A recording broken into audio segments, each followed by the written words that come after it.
kota Madinah di antara sejarah dan kemajuan.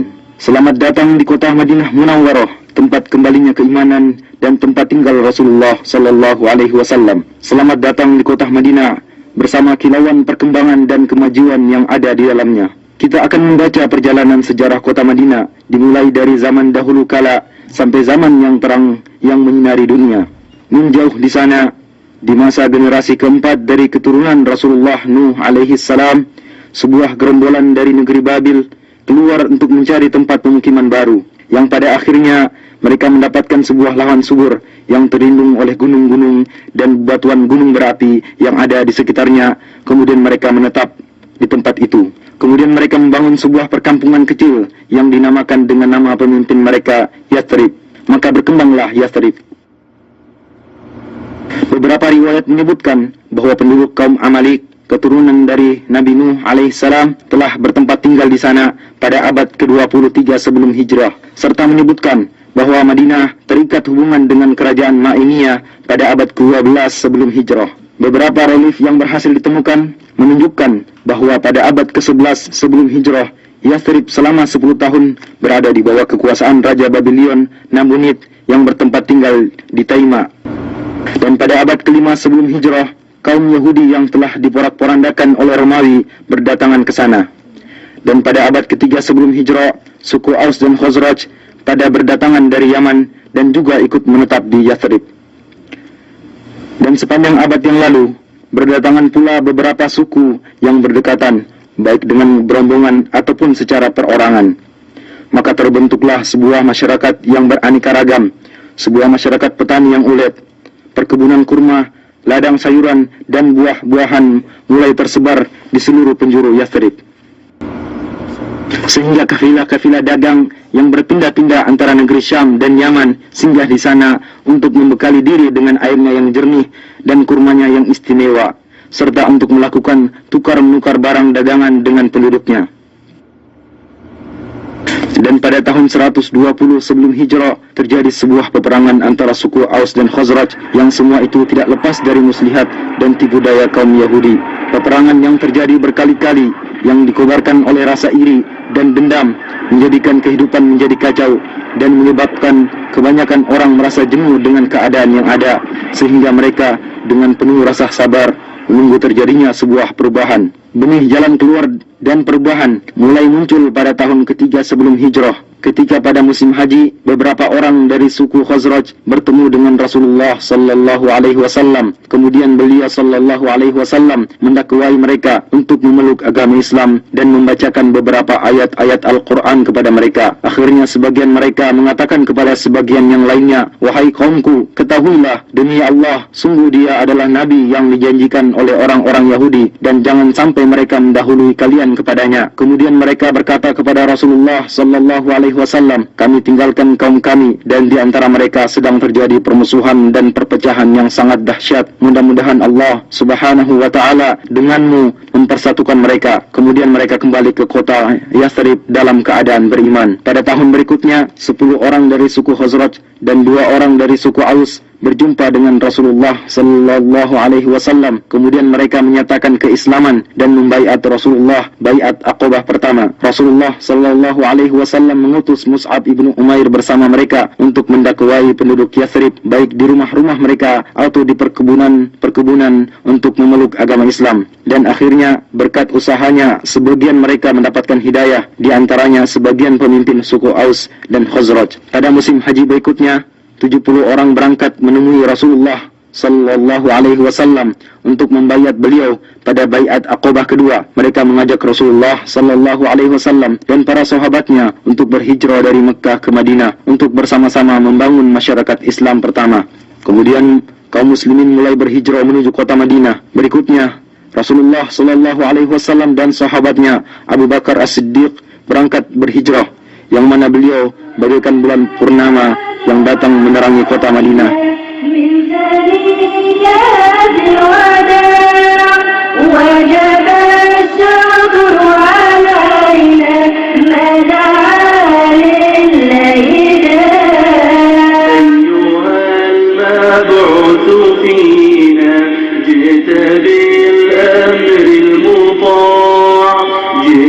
شرفت المدينة.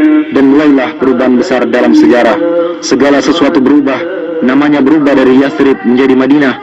Di samping itu, dia juga masih memiliki nama-nama lain yang menunjukkan akan kedudukannya yang agung, seperti Thayyibah, Thaubah, dan Ad-Dar. Keyakinan manusia berubah dari pengagungan terhadap berhala menjadi Islam.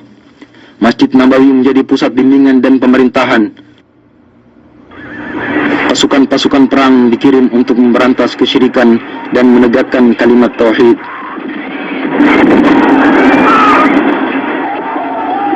Pada tahun kedua Hijriah, di tempat sejauh 160 km dari kota Madinah, terjadi perang Badar.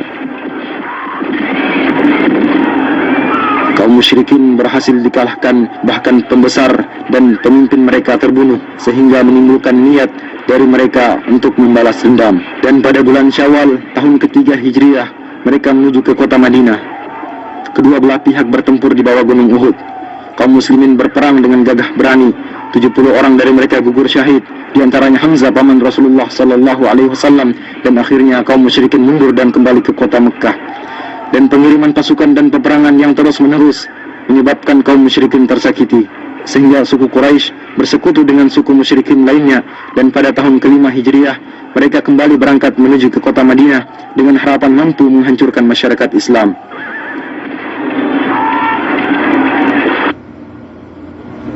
Kaum muslimin menggali parit dan membentengi kota Madinah. Akhirnya kaum musyrikin mengepung mereka dari belakang parit, dan mereka berusaha berkali-kali untuk menerjang. Akan tetapi kaum muslimin berhasil memukul mundur mereka. Mereka dihinakan oleh Allah subhanahu wa ta'ala, dan Allah mengirimkan angin topan yang menyambar-nyambar. Akhirnya mereka mundur dan kembali dengan kekalahan.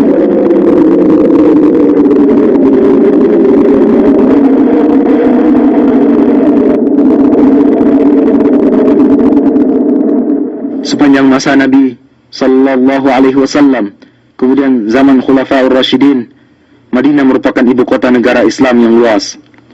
Kaum muslimin datang berduyun-duyun ke kota Madinah untuk bertemu dengan Rasulullah sallallahu alaihi wasallam dan para Khulafaur Rasyidin setelah beliau, serta menunaikan solat di Masjid Nabawi. Bersamaan dengan bertambahnya masyarakat Islam, maka dirasakan perlunya perluasan Masjid Nabawi. Pada tahun ke-7 Hijriah, Rasulullah sallallahu alaihi wasallam melakukan perluasan masjid untuk pertama kalinya. Kemudian pada tahun ke-17 Hijriah, Khalifah Umar ibn Khattab melakukan perluasan dengan merenovasi bangunan seperti bentuknya semula.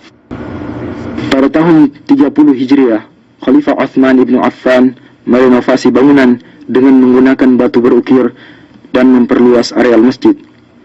Dan di Masjid Nabawi diatur pasukan-pasukan untuk berdakwah dan membuka wilayah. Maka agama Allah menyebar di segenap penjuru Jazirah Arab dan di Syam, Irak, Mesir, serta bagian utara benua Afrika. Di zaman Umawi, pemerintahan dipindahkan ke kota Damaskus, dan bersamanya pindah pula lah denyut kehidupan politik dan gejolaknya. Madinah telah menjadi sebuah wilayah pemerintahan yang tenang. Ladang dan perkebunan semakin banyak, sampai-sampai terlihat di sekitar Wadi Aqiq tiada lagi tempat untuk bangunan. Keadaan terus berjalan seperti ini sampai pertengahan dinasti Abbasiyah, di mana pada permulaannya muncul Imam Malik ibnu Anas rahimahullah. Kemudian banyak orang dari berbagai penjuru datang untuk belajar di majelisnya, di antaranya Imam Asy-Syafi'i rahimahullahu ta'ala. Dengan pengecualian fitnah dan gejolak yang terjadi pada abad pertama dan kedua, Madinah adalah sebuah kota yang tentram dan penuh dengan nuansa ilmu. Kaum muslimin berbondong-bondong datang ke kota Madinah untuk menunaikan solat di Masjid Nabawi. Khalifah Al-Mahdi memerintahkan agar diadakan perluasan Masjid Nabawi dan mempertahankan bangunan lama. Dan pada abad ketiga Hijriah, mulailah muncul kemerosotan dalam berbagai aspek kehidupan, di mana bangunan-bangunan berkurang, istana-istana yang terletak di Aqiq mulai ditinggalkan, dan keamanan menjadi kacau. Sering terjadi perampasan terhadap kafilah-kafilah dagang. Kota Madinah menyusut hingga terbatas dalam pagar kota yang dibangun pertama kali pada tahun 263 Hijriah. Beberapa kali pagar kota dibangun dan diperluas hingga mencakup perluasan kota yang masih sangat terbatas. Demikianlah keadaan kota Madinah yang mengalami masa pasang surutnya hingga abad ke-10 Hijriah. Pada tahun 578 Hijriah, di saat perang salib sedang berkecamuk, salah seorang pemimpin perang salib yang bernama Arnaud mengirimkan sebuah pasukan dengan menggunakan kapal. Mereka bersembunyi-sembunyi menuju ke Laut Merah, kemudian mendarat di Yambo, kemudian menuju ke kota Madinah. Maka pasukan Salahuddin Al-Ayyubi rahimahullah mengejar mereka dan akhirnya berhasil menghadang mereka dalam jarak perjalanan 1 malam dari kota Madinah. Sebagian besar dari mereka berhasil dibunuh dan yang lainnya ditawan, dan Allah masih tetap menjaga kota Madinah dari kejahatan mereka. Pada tanggal 5 Rajab tahun 654 Hijriah, sebuah gunung besar yang terletak di sebelah timur kota Madinah meletus dan mengalirkan sebuah sungai lahar ke arah barat menuju ke kota Madinah. Lalu dengan takdir Allah Ta'ala menyimpang ke arah utara. Gunung tersebut terus memuntahkan laharnya sekitar 3 bulan lamanya. Pada tahun 886 Hijriah, kobaran api yang disebabkan oleh sambaran petir melahap bangunan Masjid Nabawi dan menghancurkan sebagian besar dari bangunan masjid. Akan tetapi kamar Nabi selamat dari lalapan api. Kemudian atas dana dari Sultan Qutbai, bangunan Masjid Nabawi dikembalikan lagi. Sebagaimana juga dibangun beberapa sekolahan dan tempat-tempat belajar mengaji yang mengumpulkan ulama, para penuntut ilmu, dan orang-orang yang tinggal berdekatan. Pada abad ke-10 Hijriah, kota Madinah mulai dikuasai oleh dinasti Utsmani yang berlangsung selama 4 abad. Yang di sela-selanya, kota Madinah menyaksikan berbagai kejadian yang bermacam-macam. Di antaranya yang paling besar, pembaharuan pagar kota dan dibangunnya sebuah benteng yang kokoh lagi luas, dan ditugaskannya beberapa satuan pasukan guna menjaga keamanan. Dan sungguh penduduk Madinah telah mendapatkan manfaat dari hal tersebut. Keamanan terjaga, perampokan kafilah dagang menjadi berkurang. Kemudian mulailah kepemimpinan melemah dan terjadi perebutan kekuasaan antara panglima pemerintahan. Akibatnya keamanan menjadi kacau, perampokan kafilah-kafilah dagang kembali terjadi, bahkan sampai terjadi di perbatasan kota Madinah. Di dalam kota Madinah sendiri terjadi kekacauan dan perpecahan, walau akhirnya berhasil diselesaikan. Pada tahun 1220 Hijriah, penduduk Madinah memberikan baiatnya kepada para da'i-da'i pembawa perbaikan dan bergabung dengan kerajaan Saudi pertama, dan selama 6 tahun mereka hidup penuh dengan rasa aman dan tentram.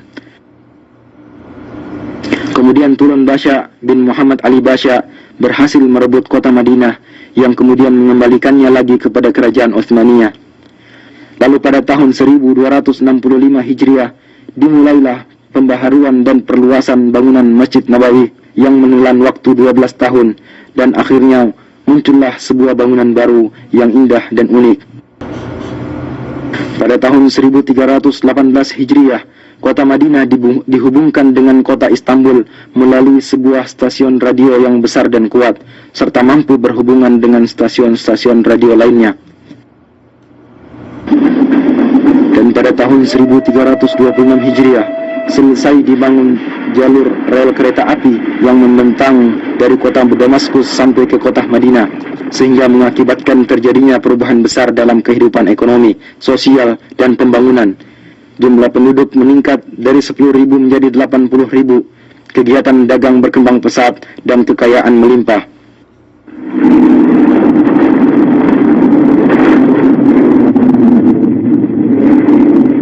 Akan tetapi pada tahun 1334 Hijriah, mulailah saat-saat yang berat dan keras dari perjalanan kota Madinah Munawwarah, dikarenakan mulainya Perang Dunia Pertama. Pemimpin pasukan Utsmaniyah Fakhri Basha mengerahkan pasukan dalam jumlah besar di dalam kota Madinah dan di sekitarnya, serta membangun benteng-benteng di sekelilingnya. Pasukan Asy-Syarif Hussein beserta sekutunya mengadakan perlawanan guna menguasai kota Madinah dan membujuk penduduk Madinah untuk keluar dari Madinah, dan sebagian besar dari yang tersisa dipaksa untuk berhijrah, sehingga rumah-rumah dan perkampungan menjadi kosong dari penghuninya. Selama 3 tahun, orang-orang yang masih menetap tinggal di dalamnya diblokade, sehingga mereka mengalami kelaparan dan kekurangan pangan. Penderitaan ini berhenti dengan runtuhnya dinasti Utsmaniyah dan keluarnya pasukan Utsmaniyah dari kota Madinah pada tahun 1337 Hijriah. Dan orang-orang Bani Hashim menerima tampuk kepemimpinan atas kota Madinah. Maka selang beberapa waktu, kota Madinah kembali memulai sebagian gerak kehidupannya. Madinah menjadi sebuah negeri yang kecil, penduduknya tidak lebih dari 15.000 jiwa. Kemudian muncul kembali kekacauan dan perpecahan, serta kepemimpinan mulai melemah, terutama setelah terjadi bentrokan antara orang-orang Bani Hashim dengan pasukan kerajaan Saudi di tempat yang jaraknya tidak seberapa jauh dari kota Madinah. Jalan satu-satunya untuk keluar dari penderitaan adalah jalan At-Tauhid, jalan yang dipimpin oleh Raja Abdul Aziz ibnu Abdurrahman Ali Saud, serta menyatukan kekuatan negeri yang terpisah-pisah di bawah sebuah kerajaan yang besar dan kuat. Dan pada tanggal 19 bulan Jumadil Ula tahun 1344 Hijriah, utusan dari kota Madinah mengumandangkan baiat kepada Raja Abdul Aziz. Maka ini adalah titik awal dari perjalanan baru dan kejayaan dari sejarah kota Al-Madinah Al-Munawwarah zaman sekarang, masa-masa tentram, kemajuan serta keberhasilan. Pada tanggal 23 bulan Rabiul Awal tahun 1345 Hijriah, Raja Abdul Aziz berkunjung ke Madinah dan bertatap muka dengan penduduk dan utusan-utusan dari kabilah-kabilah yang berdekatan.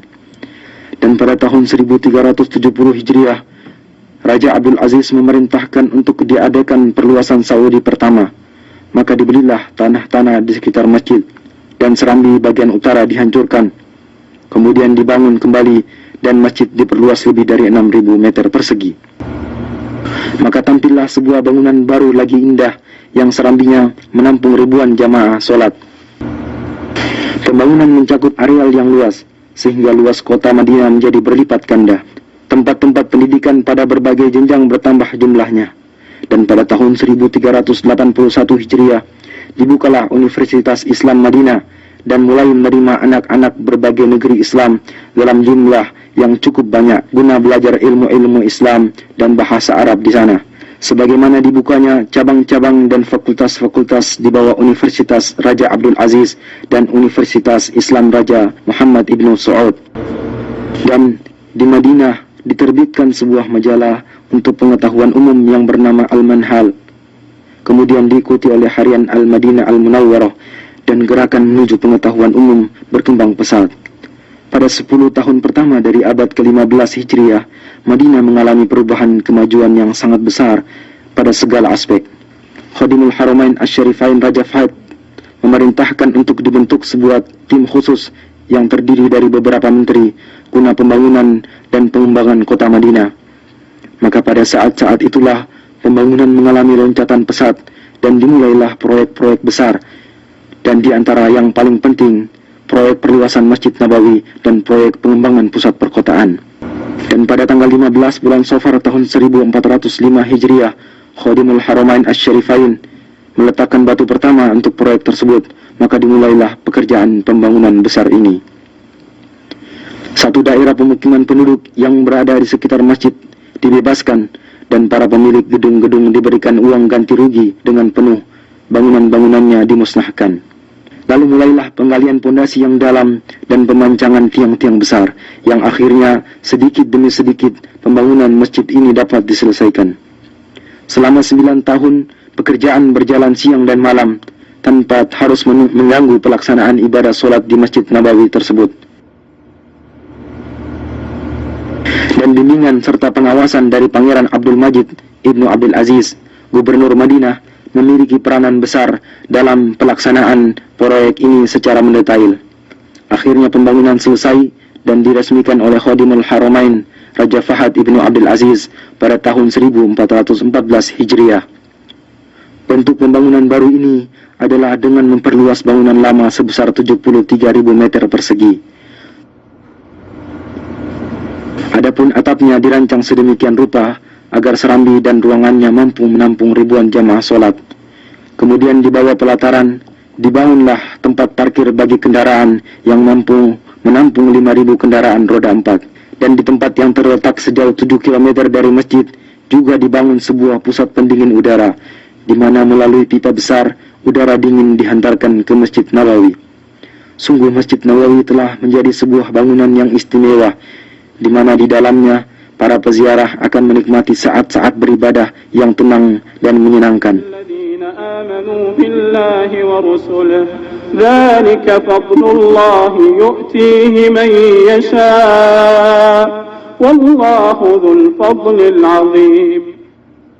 Sebuah proyek besar lain, yaitu proyek pengembangan pusat kota, mengiringi perluasan Masjid Nabawi ini. Proyek ini dirancang dengan cermat dan terpadu, dan luasnya mencakup 2,5 juta meter persegi, separuhnya untuk bangunan dan separuh lainnya untuk pertamanan, jalan, trotoar, kuburan baki, dan tempat-tempat pelayanan. Dan dengan cepat telah bermunculan pula komplek-komplek besar untuk perumahan dan pertokoan yang masing-masing bangunan terdiri dari ratusan apartemen dan kamar penginapan serta ratusan pertokoan yang dibangun dengan desain terbaru. Demikianlah seakan-akan sebuah kota yang dibangun dengan rancangan arsitek dan peralatan modern mengitari Masjid Nabawi. Setiap orang akan merasakan kehidupan yang menyenangkan dan pelayanan yang lengkap. Di samping itu, masih ada proyek lain, yaitu proyek pembangunan dan perluasan masjid-masjid bersejarah, dan yang paling pertama adalah masjid pertama kali dibangun dalam sejarah Islam, yaitu Masjid Quba. Maka Masjid Quba dihancurkan, kemudian dibangun bangunan Masjid Quba yang baru dengan tetap mempertahankan arsitekturnya yang asli. Luasnya ditambah dengan luas halaman luar mencapai 13.500 meter persegi. Daerah sekitarnya diatur sedemikian rupa sehingga dalam bentuknya yang baru, Masjid Quba menampakkan ciri khasnya tersendiri.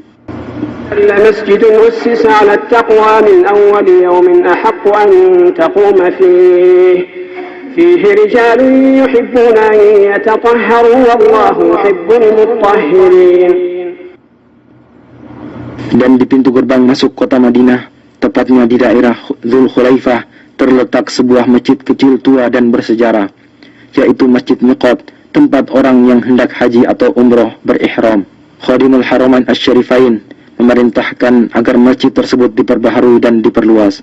Maka dibangunlah masjid tersebut agar menjadi tempat ibadah sekaligus terminal yang lengkap bagi orang-orang yang hendak bepergian keluar kota Madinah. Luasnya mencapai 90.000 meter persegi, mencakup sebuah masjid yang mampu menampung 5.000 jamaah solat serta tempat-tempat pelayanan ihram. Dinas Tata Kota Madinah membuat perencanaan kota yang membagi kota atas 3 lapis lingkaran. Pada setiap perkampungan dibangun taman-taman agar Madinah tetap subur dan hijau. Keanggunan model yang melengkapi keagungan isi akan semakin menampakkan norma-norma keimanan yang diemban oleh kota ini sepanjang sejarah. Sementara itu, orang yang bertempat tinggal di dalamnya atau berziarah ke sana akan mendapatkan manisnya iman, tempat tinggal yang tenteram, serta ketenangan jiwa. Dan di antara tanda-tanda kemajuan yang menunjukkan akan ciri khas kepribadian sejarah serta norma-norma keimanan Madinah Munawwarah, percetakan kitab suci Al-Quran, markaz ilmu dan percetakan terbesar di dunia yang dikhususkan untuk pelayanan Al-Quranul Karim. Tergabung di dalam percetakan ini sejumlah ulama, cendekiawan dan ahli qiraat, yaitu ahli baca Al-Quran yang bertugas mengoreksi penulisan kitab Allah, Al-Quranul Karim. Sementara itu, percetakan dilengkapi dengan alat-alat cetak termodern dan bertugas mencetak kitab suci Al-Quran beserta terjemahannya dalam berbagai bahasa umat Islam. Percetakan juga menyiapkan studio khusus untuk rekaman serta kaset dan piringan hitam untuk merekam bacaan Al-Quran. Percetakan ini sampai sekarang telah mempersembahkan lebih dari 130 juta mushaf Al-Quran beserta terjemahannya dalam berbagai ukuran. Sebagaimana telah mempersembahkan berjuta-juta kaset rekaman bacaan Al-Quran yang berbeda-beda serta membagikannya ke segala penjuru dunia dalam rangka mengemban misi pertama Islam yang dibawa oleh Al-Madinah Al-Munawwarah pada zaman Nabi, serta agar mengingatkan kita akan tugas agung yang diemban oleh sahabat di zaman Abu Bakar As-Siddiq, kemudian Uthman ibn Affan radhiyallahu anhuma, yaitu pengumpulan Al-Quran Karim serta penyatuan naskah dan penulisannya serta membagikannya kepada masyarakat Islam waktu itu. Ini semua adalah tanda-tanda dari kepribadian Al-Madinah Al-Munawwarah agar selalu mengemban kehormatan ini, kehormatan melayani kitab Allah Ta'ala, agar kecintaan terhadap kota Madinah selalu berada dalam sanubari setiap muslim sebagai realisasi atas doa Rasulullah sallallahu alaihi wasallam. Ya Allah, jadikanlah kami cinta terhadap Madinah sebagaimana cinta kami terhadap Makkah atau lebih. Ya Allah, berikanlah keberkahan pada kota Madinah kami, dan semoga Allah selalu melimpahkan salawat dan salamnya atas Nabi Muhammad, keluarga dan sahabat-sahabatnya.